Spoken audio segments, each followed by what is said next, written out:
2008, the hit TV show Breaking Bad first aired on AMC.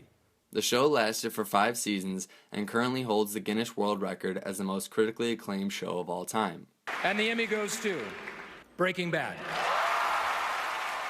The story centers around high school chemistry teacher Walter White. To begin the series, Walter is diagnosed with terminal lung cancer. Lung cancer? Inoperable. At the time, his wife Skylar is also pregnant, and his son Walt Jr. suffers from cerebral palsy. Recognizing the economic turmoil he is in, Walter decides to break bad and begin cooking meth with former pupil Jesse Pinkman. Now for the sociology. Breaking Bad ultimately supports androcentrism. Most of the main characters are male, and certainly all the important characters are male. Even if they are lawbreakers and involved in the drug scene, they are still glamorized and admired for their masculine traits such as dominance and strength. There are 6 characters that appear in all 62 episodes. Walt reinforces androcentrism by literally asking his son not to think of him as sensitive. I don't want you to think of me the way I was last night. At least last night you were real. And by doing stuff like this.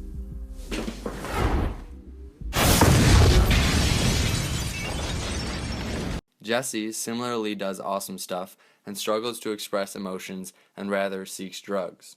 Walt Jr. or Flynn also reinforces androcentrism by criticizing his own father for not agreeing to undergo chemotherapy. You're a pussy.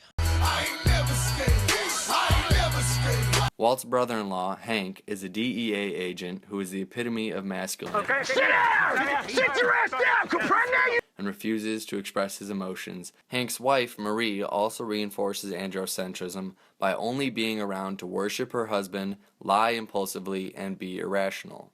Not to mention she's a kleptomaniac. Finally, there's Skylar, Walt's wife. While watching the show, most fans tend to empathize and ultimately root for Walter. He is the protagonist and we can relate to his economic struggle. As the show goes on, Walt gets into deeper and deeper, and Skylar disapproves with very good reason. Despite the fact that she is justified in her anger considering Walt is breaking the law and probably destroying their family, audiences absolutely hate Skylar. Anna Gunn, the actress who plays Skylar, even received hate mail including death threats. In this article, she recounts the situation. Because Skylar didn't conform to a comfortable ideal of the archetypical female, she had become a kind of Rorschach test for society, a measure of our attitudes towards gender. Other female characters from the show include Jane, a heroin addict who dies, Andrea, a meth addict whose sons both die, Wendy, a prostitute, and Lydia, a drug dealer who dies. On the contrary, there's Officer Gomez, who is an excellent DEA agent, Mike Armantrout, an old-school henchman whose last words are, Shut the fuck up. Let me die in peace. Gus Fring, the man in charge of an entire crystal meth empire who dies one of the most epic deaths in TV history,